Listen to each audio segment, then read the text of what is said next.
Ya pemirsa, saya mau menuju ke Mbak Dina ya sebelum ke Prof. Hikmah tadi pertanyaan menggantung. Mbak Dina, kesepakatan sudah ada tapi serangan malah makin intens. Kalau kita lihat sepertinya Israel ini masih berat hati begitu ya untuk melakukan gencatan senjata.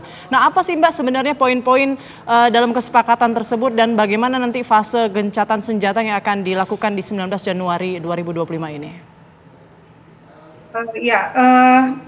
Secara umum hasil dari ini ya negosiasi antara kedua pihak dengan mediasi Qatar dan Mesir itu kedua pihak sepakat untuk melakukan 3 fase penyelesaian konflik. Kalau fase pertama itu pertukaran tawanan, Hamas bersedia membebaskan tawanan Israel, tapi juga sebaliknya Israel juga harus membebaskan orang-orang yang mereka culik dari Gaza gitu ya.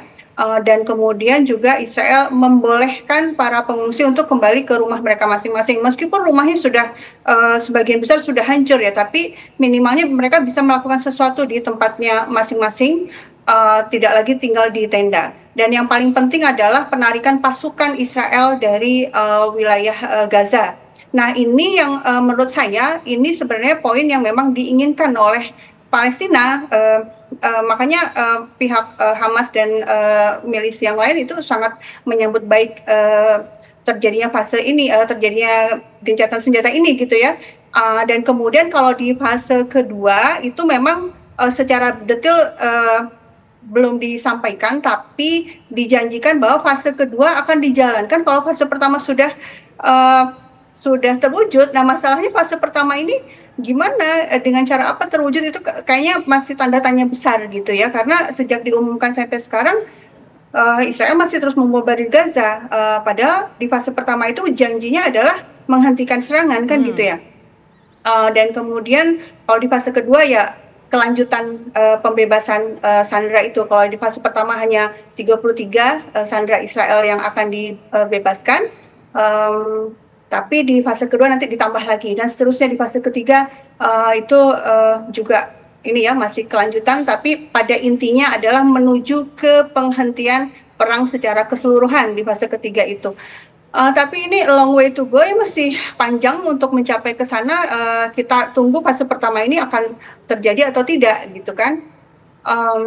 Mungkin itu yang bisa saya jelaskan. Baik, Mbak Dina, tapi kan kalau kita melihat poin-poin dan fase demi fasenya ini kan semuanya menguntungkan Palestina dan Israel, Palestina dan Hamas maksudnya.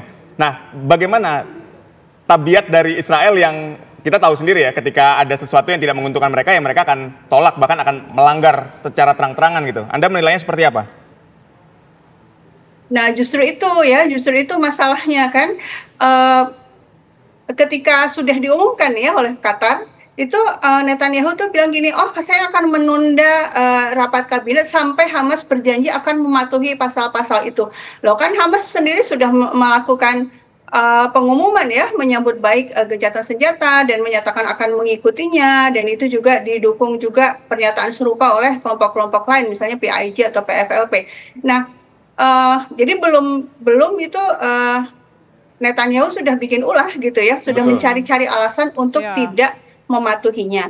Dan mungkin perlu saya tambahkan juga bahwa selain yang tadi saya sebutkan, kalau dari sisi ini sendiri ya, dari media-media anti mainstream ya, misalnya media dari Lebanon itu mereka mendapatkan full lengkap isi pasal per pasal itu jauh lebih ini lagi ya, jauh lebih menguntungkan lagi daripada yang banyak tersebar. Misalnya yang itu ya 600 truk boleh masuk setiap hari, terus kemudian tenda-tenda akan disuplai sebanyak-banyaknya ke Gaza, dan penjara-penjara Israel dikosongkan dari perempuan dan anak-anak Palestina. Artinya itu kan pembebasan besar-besaran orang-orang Palestina, tapi ini tidak banyak diekspos dan belum Netanyahu menyatakan ini Hamas yang belum tentu menaati gitu ya. Jadi saya terus terang melihat track recordnya Israel ya pesimis ya, melihat kelangsungan dari gencatan senjata ini. Tentu kita tetap mendoakan agar betul-betul terwujud tentu saja ya, agar orang-orang Palestina tidak lagi menjadi korban genosida seperti selama 15 bulan terakhir ini. Baik. Nah, Prof. ini kan kita lihat ya, Mbak Dina pesimis nih ngelihat track record dari Israel sendiri. Apalagi kita tambah bahwa Menteri Keamanan Israel Ben-Gvir ini menolak dan bahkan dengan tegas ya mengatakan bahwa perangnya terus berlanjut.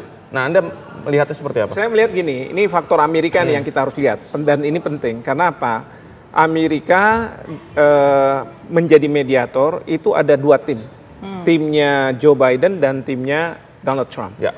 Padahal kalau ideologi antara Demokrat dengan Republik itu bertentangan. Kalau Demokrat kayak Joe Biden ingin supaya memang benar-benar terjadi ceasefire ini. Tetapi kalau Donald Trump justru dia mau menyerang. Baik. Nah, saya khawatirnya adalah kalau misalnya timnya Donald Trump itu mungkin bicara ke Netanyahu, udah terima aja dulu, ya, terima aja dulu. Nanti kita lihat.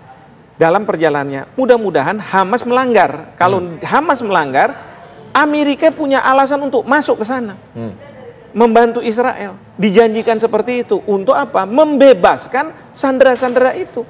Karena bagi Israel pada saat ini, kalau mereka melakukan ceasefire, dalam pandangan saya, mereka mungkin bilang ini udah sebentar lagi udah selesai nih perang. Ya. Cuman masalahnya cercaan dari dunia saja, tapi sebentar lagi sudah selesai. Hamas sudah akan selesai sama kita, ya. Karena keinginan dari Israel, dari Netanyahu, memang sandera harus dibebaskan. Yang kedua, menghabisi Hamas, termasuk anak-anak yang suatu hari nanti bisa menjadi pejuang Hamas, perempuan-perempuan yang bisa melahirkan anak-anak yang akan menjadi Hamas, begitu kan? Dan yang ketiga, menguasai Gaza seperti di tepi barat. Ya, oleh Israel. Jadi dengan demikian sampai kapanpun tidak akan lagi terjadi serangan-serangan dari Gaza ke Israel. Nah, ini yang diinginkan oleh Netanyahu. Nah, kan ini tinggal sedikit lagi mungkin perang ini gitu oleh Netanyahu. Tapi Amerika Serikat mungkin jangan. Nanti cercaan dunia dan itu akan punya dampak ke Amerika Serikat, sebuah negara kampiun demokrasi yang menceramahi ini itu kebaikan dan lain sebagainya. Kita nggak punya standing lagi. Sekarang buat aja perdamaian itu, ya, perdamaian buat, harapannya nanti Hamas melanggar, baru kita sikat. Oke. Jadi itu caranya Amerika Serikat masuk. Itu kalau Hamas yang melanggar. Bagaimana kalau Israel yang mengingkari kesepakatan ini? Apa yang perlu diantisipasi? Ya, yang pasti kalau Israel dia akan mencoba untuk tidak mengingkari. Kan ini sekarang ada fase yang pertama ini kan 6 minggu, ya kan 6 minggu ini dia bertahan aja dulu nih, jangan melakukan apa-apa. Harapannya adalah nanti dari pihak Hamas justru yang dia akan mengingkari.